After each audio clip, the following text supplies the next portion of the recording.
మన Chiranjeevi vascular and multi speciality hospital దేశంలోనే best vascular and endovascular facilities and all multi speciality care. గురుగారు, మరి తులారాశికి ఎలా ఉండబోతుంది ఆగస్ట్ అంతా కూడా? తులారాశి వారికి మనం గమనించుకుంటే ఒక 70% వరకు బాగుందని మనం చెప్పుకోవచ్చు ఈ మాసంలో. సో అందులో మనం డీటెయిల్స్ చెప్పుకోబోయే ముందు ఇందులో ఉన్న నక్షత్రాలు చిత్త 3, 4 పాదాలు, స్వాతి 1, 2, 3, 4 పాదాలు, విశాఖ 1, 2, 3 పాదాలు అంతా తులారాశిలో ఉంటారు. ఇందులో పేరు బలం బట్టి మనం చూసుకుంటే రా, రీ, రు, రే, రో, తా, తీ, తూ, తే అన్న అక్షరాలతో మనకి ఇందులో ఉంటారు. పేరు బలం బట్టి మనం చూసుకుంటే ఇందులో మనకి లఘు గోచారము, సూక్ష్మ గోచారం అన్న ఒక కాన్సెప్ట్ ప్రకారం చూసుకుంటే ఇందులో మహర్షులు ఒక్కొక్క గ్రహానికి ఒక చిన్న వర్డ్ ద్వారా అది ఎలాంటి ప్రభావం చూపిస్తూ పోతుందో చెప్పారనమాట. అంటే ఇప్పుడు 4 గ్రహాలు మారడంతో 4 వర్డ్స్లో టోటల్ మంత్ అంత ఎలా ఉందో మనం చెప్పుకోవచ్చు. దీంట్లో మనకేం చెప్తారంటే విత్తలాభం, దేహారోగ్యం, శేష సౌఖ్యం, అర్ధ ప్రాప్తిం అని చెప్తారు. దీని మీనింగ్ ఏంటంటే విత్తలాభం అంటే ధన ప్రవాహం బాగుండే అవకాశం ఎక్కువగా ఉంటుంది. శారీరకంగా కొంచెం హెల్త్ విషయంలో జాగ్రత్తగా ఉండాలి. శేష సౌఖ్యం ఆల్రౌండ్ ప్రాస్పెరిటీ ఉంటుంది. అర్ధ ప్రాప్తి ధనం వస్తుంది అని మనం చెప్తారు. అంటే మనం ఏ ప్రకారంగా చూసుకున్నా కానీ ఇందాక చెప్పిన విధంగా ఒక 70%, 75% బాగుంది. కుజుడు మాత్రం కొంచెం ఇబ్బంది పెట్టే పరిస్థితుల్లో ఉన్నారు. మిగతా అంతా బాగుందని మనం చెప్పుకోవచ్చు. సో ఇందులో మనం సూర్యుడు గమనించుకుంటే మనకి 11వ స్థానంలో ఉన్నారండి. 11వ స్థానంలో ఏ గ్రహం ఉన్నా బాగుంటుందని మనకి శాస్త్రంలో వివరించడం జరిగింది. వీళ్ళకి సూర్యుడు 11వ స్థానంలో ఉంటే సహజంగా authority, power, stamina, risk taking capability, తర్వాత ఎలివేటెడ్ సోల్స్ అంటే ఆత్మబలం చాలా స్ట్రాంగ్గా ఉండటం, ఇవన్నీ మనకు చెప్తూ ఉంటారనమాట. ఇందులో మనకేం చెప్తారంటే ఎప్పుడైతే 11th హౌస్లో సూర్యుడు ఉంటే మనకి సంస్కృతంలో ఒక శ్లోకం చెప్తారు. ఏమంటారు? అర్ధచ్చ స్వకులాచార గృహే నిత్య ఉత్సవం శుభం నిత్యమాధుర్య భుక్తిచ్చ లాభో ఏకాదశి గతో రవి అంటారు. వినడానికైతే చాలా బాగుంది అనిపిస్తుంది గురువు. అర్థం ఏంటి గురువు గారు? అర్థం కూడా బాగానే ఉంటుంది. సంస్కృతంలో ఉన్న బ్యూటీ ఏంటంటేనండి సాఫ్ట్ వర్డ్స్ ఉంటాయి, ఆటోమేటిక్గా వినేటప్పుడు మనకి సెన్స్ అయిపోతామండి. ఒక మంచి పాజిటివ్ గా అనిపిస్తుంది, వినసొంపుగా ఉంది. అవునండి. అర్ధచ్చ అంటే ధనం ప్రకారం బాగుంటుంది. స్వకులాచార అంటే వీళ్ళు పెద్దవాళ్ళు చెప్పిన పద్ధతులు, సిస్టమ్స్ అన్ని ఫాలో అవుతూ ఉంటారు. గురువులు చెప్పిన ఇన్స్ట్రక్షన్స్ ని తీసుకుంటూ ఉంటారు. గృహే ఉత్సవం ఎప్పుడు ఇంట్లో ఏదో ఒక సెలబ్రేషన్ జరుగుతూ ఉంటుంది. శుభకార్యాలు జరుగుతూ ఉంటాయి అని చెప్పుకోవచ్చు. నిత్య మాధురి భుక్తచ్చ సహజంగా ఈ ఫంక్షన్స్ ఉన్నప్పుడు మంచి మంచి ఫుడ్స్, స్వీట్స్ అవన్నీ తింటూ ఉంటాం కాబట్టి ఇలా బాగుంటుంది. కొత్తగా ఉద్యోగంలో చేరటం, తర్వాత ధనలాభం రావటం, ప్రమోషన్స్ రావటం, ఇవన్నీ వచ్చే అవకాశం ఎక్కువగా ఉంటుంది. కొంచెం పెద్ద పెద్ద పనులు చేయాల్సినవి కొంచెం పోస్ట్పోన్ చేసుకుంటే మంచిది. ఎందుకంటే శుభకరమైన పండగలు, ఫెస్టివల్స్లో ఉన్నప్పుడు ఇంపార్టెంట్ డెసిషన్స్ తీసుకోకుండా ఉంటే బెటర్ అని చెప్పేసి మనకు చెప్తూ ఉంటారు. ఎందుకంటే ఆ శుభకార్యం మీద ఫోకస్ చేయాలి కాబట్టి. ఓకే గురుగారు. నెక్స్ట్ కుజుడు 9వ స్థానంలో ఉన్నారండి. కుజుడు 9వ స్థానంలో మనకుంటే ఇది కొంచెం ఇబ్బంది పరంగా ఉండేది అని మనం చెప్పుకోవచ్చు. అంటే ఏమవుతుంది? అశనాచ్చ శూన్యం శోషణం దేహ పీడనం స్థాననాశనం విరోధం చ అని చెప్తూ ఉంటారు. నవమస్తే భవేద్ ధారాసుతే అంటారు. దీని ప్రకారం ఏంటంటే ఎప్పుడైతే కుజుడు 9వ స్థానంలో ఉంటారో అన్న వస్త్రం అంటే టయానికి భోజనం చేయకుండా ఉండకపోవటం, అంతా నీట్నెస్ మెయింటైన్ చేయకపోవటం, డిగ్నిటీ మెయింటైన్ చేయకపోవటం, ఆ తర్వాత శరీరం అంతా ఎండిపోయినట్లు ఉండటం, ఒళ్ళంతా నొప్పులుగా ఉండటం, ఇవన్నీ జరుగుతూ ఉంటుంది. మెయిన్ ప్రొఫెషన్లో కొంచెం ప్రెషర్ ఉండే అవకాశం ఎక్కువగా ఉంటుంది. ద్వేషపూరితమైన వాతావరణం ఉంటుందని మనకు చెప్తూ ఉంటారు.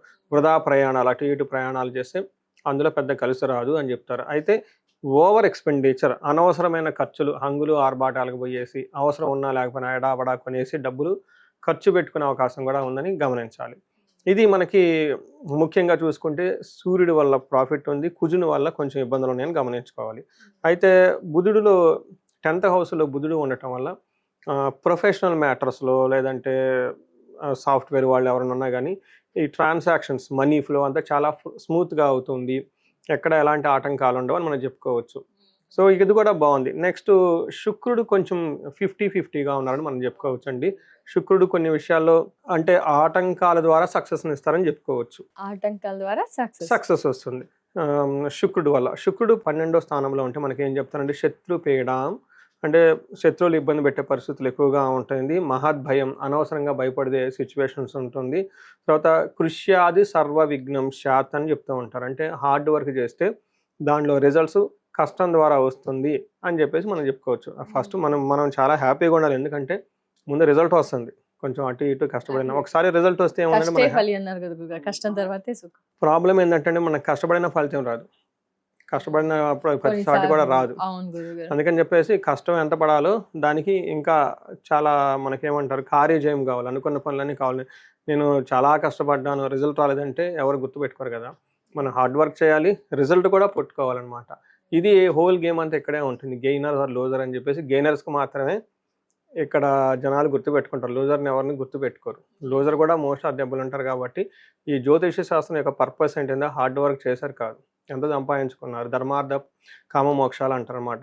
అవన్నీ కరెక్ట్గా చేస్తున్నారు కదా, అందులో ఉన్న ఆటంకాలు ఏంటి, వాటిని మళ్ళీ మనం ఎలా అధిగమించి ముందుకు వెళ్ళిపోవాలి, లైఫ్ సుఖంగా ఆనందంగా బ్లిస్ఫుల్గా ఎలా ఉండాలి, రాబోయే ఆటంకాలు ఏంటి, వాటిని ఓవర్కమ్ ఎలా చేయాలి అనేది సూచిస్తుంది అనమాట. సో మీరు చెప్పిన విధంగా ఇక్కడ ఏమవుతుంది అంటే శుక్రుడు వచ్చేటప్పటికి ఎంత కష్టపడినా కానీ ఆటంకాలను కలిగిస్తూ ఉంటారు, బట్ రిజల్ట్ వస్తుంది. ఇక్కడ శుక్రుడు యొక్క గొప్పతనం అని చెప్పుకోవచ్చు. గురుగారు మరి గ్రహాల పరంగా ఇలా ఉందని తెలియజేశారు, నక్షత్రాలు ఏం తెలుపుతున్నాయి గురుగారు? నక్షత్రాల పరంగా ఏంటి అంటారు? నక్షత్ర పరంగా వీళ్ళకి కొంచెం మిక్స్డ్గా ఉందని చెప్పుకోవాలండి.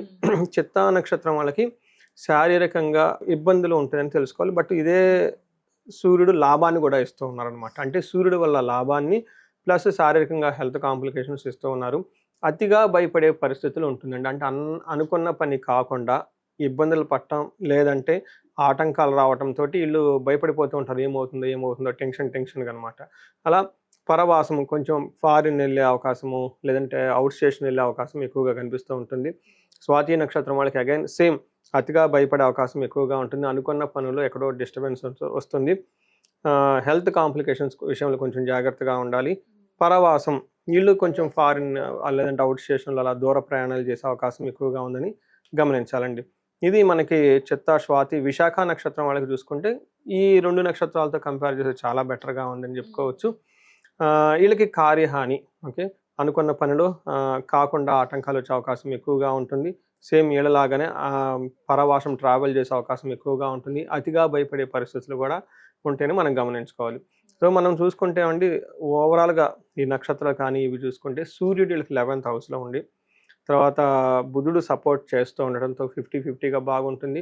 ఈ నక్షత్రాల ప్రకారంగా చూసుకుంటే అనవసరమైన భయాలు అవి ఇవి తప్పగానే, బట్ ఓవరాల్గా అవుట్కమ్ మనం చూసుకుంటే ఫైనల్గా ఒక 70% బాగుంది, 30% ఛాలెంజెస్ ఉన్నాయని చెప్పుకోవాలి. మరి ఏం పాటించాలి గురువుగారు తులారాశి వారి పరిహారం ఆగస్ట్ అంతా కూడా? వీళ్ళకి 2 గ్రహాల నుంచి కొంచెం ఇబ్బందులుగా ఉంది కాబట్టి అండి వీళ్ళకి విష్ణుమూర్తిని ఎక్కువగా పూజ చేస్తే చాలా బాగుంటుంది. ఇక్కడ లక్ష్మీనారాయణని జపం చేసినా కానివ్వండి, లేదంటే వెంకటేశ్వర స్వామిని, అంటే లక్ష్మీదేవి కలిపి వెంకటేశ్వర స్వామి, ఎక్కడైనా సరే లక్ష్మీదేవి ఎక్కడున్నా కానీ లక్ష్మీ నారాయణ, లక్ష్మీ విష్ణుమూర్తి, లక్ష్మీ నరసింహ, ఇలా లక్ష్మీదేవితో కలిసి ఉన్న టెంపుల్స్ ఎక్కడన్నా ఉంటే విష్ణుమూర్తి అలాలు దర్శించుకుంటే చాలా బాగుంటుంది. ఈవెన్ సీతారాములను దర్శించుకున్నా కానీ చాలా పుణ్యప్రదంగా ఉంటుంది. చక్రవర్తిత్వం వస్తుంది అని చెప్తారు. చక్రవర్తిత్వం అంటే they become king or queens అని చెప్పేసి. సో ఇలా అంటే ఈ ఆటంకాలు లేకుండా వాళ్ళ యొక్క కీర్తి ప్రదేశాలు బాగా వృద్ధి చెందుతాయి అని మనం చెప్పుకోవచ్చు. అంతేకాకుండా కందులు 1 kg మంగళవారం రోజు దానం చేసిన, తర్వాత సుబ్రహ్మణ్యేశ్వర స్వామి ఆరాధన చేసిన, లేదంటే మనకి జంట నాగులు లేదంటే నాగులు కట్ట అని చెప్పేసి ఉంటారు, 3 శిలలు పెట్టుంటాయి అనమాట మూర్తులు, వాటికి అభిషేకం చేసిన చాలా పవర్ఫుల్ అండి. అది చాలా simple, easy and powerful remedy అని మనం చెప్పుకోవచ్చు. అవి చేసుకుంటూ ఉంటే చక్కగా ఉంటుందండి. గురుగారు మరి అతిగా సఫర్ అవుతున్న వారికి జాతక రీత్యా ఎలాంటి పరిహారాలు అద్భుతంగా మెరుగైన ఫలితాలను ఇస్తాయో తెలియజేస్తారా గురుగారు? సో మనకి ఇప్పుడు దాకా చెప్పుకున్న మన రాశి ఫలం ఏంటంటేనండి ఆ యొక్క కొంతవరకు మాత్రమే ఎఫెక్ట్ ఉంటుందండి. అది ఒక 30-40% మాత్రం లైఫ్లో ఎఫెక్ట్ ఉంటుంది. బట్ వాళ్ళ యొక్క ఇండివిజువల్ జాతకాన్ని మనం చూసుకోవడం చాలా చాలా ముఖ్యం. దీనితో పాటుగా ఇప్పుడు మనం చెప్పుకున్న దానికి వ్యతిరేకంగా కానీ అనుకూలంగా కానీ లేకుండా బాగా సఫర్ అవుతున్న వాళ్ళు ఎవరైతే ఉంటారో వాళ్ళు ఇండివిజువల్ జాతకం చూపించుకోవడం చాలా చాలా ముఖ్యం అండి. అండ్ నేను రీసెర్చ్ గ్రూప్ లాగా చేస్తున్నానండి. అరౌండ్ మనకి 40 years +or-5 years, అంటే 35 to 45 ఎవరికైతే ఏజ్ ఉందో అప్పటిదాకా వాళ్ళ కెరియర్లో చాలా సక్సెస్ఫుల్గా ఉండి, అకాడమిక్స్లో చాలా సక్సెస్ఫుల్గా ఉండి, కెరియర్లో కూడా ఒక మేనేజర్ లెవెల్, ఒక నాయకత్వ లక్షణాలు, సమాజంలో ఒక ఉన్నతమైన పొజిషన్కి వచ్చేసి అందరి దగ్గర కీర్తి ప్రదేశాలు, గౌరవం, మర్యాద, కొంచెం డబ్బు సంపాదించుకొని ఒక సిస్టమాటిక్గా ఉన్నవాళ్ళు సడన్గా ఆ ఏజ్లో డౌన్ వస్తుందండి. దీనికి మిడ్ లైఫ్ క్రైసిస్ అని చెప్పేసి మనకు అంటూ ఉంటారు జనరల్గా మోడర్న్ సైకాలజీలో. హార్మోనల్ చేంజెస్ అని, పోస్ట్ మెనోపాజ్ అని, ప్రీ మెనోపాజ్ అని రకరకాల పేర్లతో చెప్తూ ఉంటారు. బట్ అరౌండ్ 40-45 మధ్య లాట్ ఆఫ్ చేంజెస్ ఉంటుందండి, అది జెంట్స్కి లేదంటే లేడీస్కి. ఇది ఎందుకు వస్తుంది, కారణం ఏంటి అని మనం ఒక మిడ్ లైఫ్ క్రైసిస్ అని ఒక టైటిల్ పెట్టి వదిలేయకుండా జ్యోతిష శాస్త్రం చాలా బ్యూటిఫుల్గా అందులో మనకి రీజన్స్ చెప్తారు ఎందుకని. చాలా శాపాలు ఉంటాయండి. అంటే మనకి లైఫ్లో కొన్ని ఏజ్లో కొన్ని యాక్టివ్గా ఉంటాయండి. మన చిన్నప్పుడు బాలారిష్టాలు అంటారు, పెళ్ళైనప్పుడు వివాహ దోషాలు అంటారు, కొంచెం లైఫ్లో సెటిల్ అయ్యి ధనం వచ్చినప్పుడు వేరే శాపాలు ఉంటాయండి. తర్వాత ఈ శాపాలు ఇంకా ఏమైనా ఉన్నాయి అనేది యాక్టివ్ అవుతున్నాయో చూసుకోవాలండి. సో నా రీసెర్చ్లో ఎవరైతే ఇలా సక్సెస్ఫుల్ ట్రాక్ రికార్డు ఉండి సడన్గా ఆగిపోయారు, బ్లాక్ అయ్యారంటే ఖచ్చితంగా వాళ్ళ దాంట్లో శాపాలు యాక్టివేట్ ఉంటాయండి. సో ఇది ఎప్పుడైతే నేను ఈ మెసేజ్ చెప్పుకుంటూ వస్తున్నాను లాస్ట్ 4-5 మంత్స్ నుంచి వచ్చిన హారోస్కోపులు మొత్తం ఇలాంటి కాలసర్ప దోషాలని, పితృదోషాలని, మాతృదోషాలని, మాతృశాపాలని, ఇలా మనకి శాపాలని ఉంటాయండి. దాదాపు ఒక 7-8 బాగా పవర్ఫుల్ శాపాలు ఉంటాయి అనమాట. అలానే గ్రహ దోషాలు ఉంటాయి అనమాట. అవి ఎంత చేసినా కానీ పోవన్నమాట. ఇవి జనరేషన్స్ నుంచి వస్తాయి. మొన్న రీసెంట్గా కూడా ఒకళ్ళు వచ్చారండి, చూసిన వెంటనే చెప్పాను మీ అబ్బాయికి త్రిపిండి దోషం ఉంది, అది వీళ్ళ చేసిన వల్ల రాదు, వీళ్ళ యాన్సిస్టర్ చేయటం వల్ల. అప్పుడు అవునండి మా చిన్నప్పుడు మా అమ్మమ్మ గారు ఇలా చేసేవాళ్ళండి, ఆ తర్వాత మా పిన్ని కూతురు ఒక ఆమె చనిపోయిందండి, ఇలా ఉందండి, ఇలా వాళ్ళ హిస్టరీ అంతా చూసుకుంటూ వచ్చారనమాట. ఇలా జనరేషన్స్ నుంచి ఎప్పటి నుంచి ఉన్న టఫ్ అయిన ప్రాబ్లమ్స్ ఉంటే ఇవన్నీ వస్తూ ఉంటాయండి. ఒకసారి హారోస్కోప్ చూపించుకోవటం ఎంతైనా ముఖ్యం. ఇమ్మీడియట్గా పరిష్కారాలు చేసుకొని పరిహారాలు చేసుకుంటే లైఫ్ అనేది ఆ బ్లాక్ పై ముందుకెళ్ళిపోతారండి. నెక్స్ట్ ఇండివిజువల్గా ఎవరైనా ధనానికి విపరీతంగా బాధపడుతూ ఉంటే స్వర్ణలక్ష్మి విశేష హోమం అని ఉంటుందండి. రాబోయేది వరమహాలక్ష్మి. మనం శుక్రవారాలు చక్కగా చేసుకుంటాం కాబట్టి ప్రతి ఒక్కళ్ళు దాన్ని సద్వినియోగం చేసుకోవాలండి. నేను మా ఫ్రెండ్ ఒకళ్ళు ఉన్నారండి, వీళ్ళు ఇవన్నీ నమ్మరు. ఫ్రెండ్ కాబట్టి వెళ్ళిపోతుంది, నా ప్రొఫెషన్ ఆయన ప్రొఫెషన్ ఆయన ఈ మోటివేషన్ స్పీకరు గైడెన్స్ ఇదంతా ఇస్తూ ఉంటారు, ఇంగ్లీష్ బుక్స్ అవన్నీ చదివేసి నమ్మరు వాళ్ళు బేసికల్గా. సో ఏదో ఒక సందర్భంలో వాళ్ళ ఇంట్లో నేను కుబేర పాశుపత అభిషేకం చేయించాల్సి వచ్చింది. అది కూడా ఫోర్స్, ఫ్రెండ్ కాబట్టి నువ్వు ఇన్ని చేస్తున్నావు కదా నా గురించి ఒక్కటి చేయని చెప్తే అదంతా అయిపోయిన తర్వాత ఫస్ట్ వాళ్ళు ఇచ్చిన రెస్పాన్స్ ఏంటంటే, నాకు ఇలాంటి పూజలు ఎన్ని ఉన్నాయండి అన్నారు. పాశుపతాలు దాదాపు 365 ఉంటాయండి. మెయిన్ ఇంకా చాలా ఉంటాయి. అంటే డైలీ ఒక్కొక్కటి మా ఇంట్లో చేపిస్తారా అని అడుగుతున్నారు. డైలీ ఒకటి ఏమని చెప్పేసి చూడండి. అంటే ఆ మంత్రాలకి ఆ వైబ్రేషన్స్ అలా ఉంటుందండి. ఇప్పుడు ఒక చిన్న మాట మిమ్మల్ని అలా అంటే నెగిటివ్గా ఫీల్ అయిపోతాం. మరి ఆ అన్ని మంత్రాలు అంతమంది బ్రాహ్మణులు చదివితే అది ఎక్కడ పోతుందండి? దానికి ఇంపాక్ట్ ఉంటుందండి. అందుకని ఇలాంటి పరిష్కారాలు చక్కగా చేసుకుని లైఫ్లో 10 అంతలు ముందుకెళ్ళాలని చెప్పేసి నేను కోరుకుంటున్నాను. వచ్చేది స్వర్ణలక్ష్మి, మనకి లక్ష్మీ వ్రతాలన్నీ ఉన్నాయి కాబట్టి స్వర్ణలక్ష్మి అభిషేకం ఉంటుంది, పాశుపత అభిషేకం, విశేష హోమం ఉంటుంది. అందరూ చక్కగా సెలబ్రేట్ చేసుకొని ధనవంతులు కావాలని చెప్పేసి నేను కోరుకుంటున్నాను. ఏదైనా కనుక వివాహానికి కనుక ప్రాబ్లంగా ఉంటే అన్యోన్య దాంపత్య పాశుపత అభిషేకము, హెల్త్ బాగా లేకుండా ఉంటే మనకేమని చెప్తారంటే మృత్యుంజయ పాశుపత అభిషేకము, హోమము, కాలసర్ప దోషము, త్రిపిండి దోషము, ఇవి ఇలా ఎనీథింగ్ వాళ్ళకి ఎక్కడైనా కనుక ఛాలెంజ్ ఉంటే ఇమ్మీడియట్గా ఒకసారి అపాయింట్మెంట్ తీసుకొని జాతక చక్రం చూపించుకొని దాని కారణాలు ఏంటో పరిష్కరించుకొని ఇమ్మీడియట్గా పరిహారాలు చేసుకుంటే 3 to 6 months మొత్తం లైన్లో పడిపోతారండి. సో ఎన్నో కేసులు చేస్తున్నాను. ఇది మహర్షులు ఇచ్చిన ఈ జ్ఞానాన్ని, మన పెద్దవాళ్ళు ఇచ్చిన ఈ మంత్రాలని వీటిని ఉపయోగించుకొని లైఫ్ 10 అంతలు వెళ్ళాలని చెప్పేసి నేను కోరుకుంటానండి. అందరికీ అష్టలక్ష్మిలు ఉండాలని చెప్పేసి, కృపా కటాక్షం కలగాలని, భోగభాగ్యాలతో అందరూ వృద్ధి చెందాలని చెప్పేసి కోరుకుంటున్నానండి. నమస్తే. ధన్యవాదాలు గురువు గారు. రాశి వివరణ, ప్రిడిక్షన్, పరిహారాలు, అలాగే అతిగా సఫర్ అవుతున్న వారికి కూడా పరిహారాలు తెలియజేసినందుకు చాలా ధన్యవాదాలు గురుగారు. నమస్కారం. నమస్తే.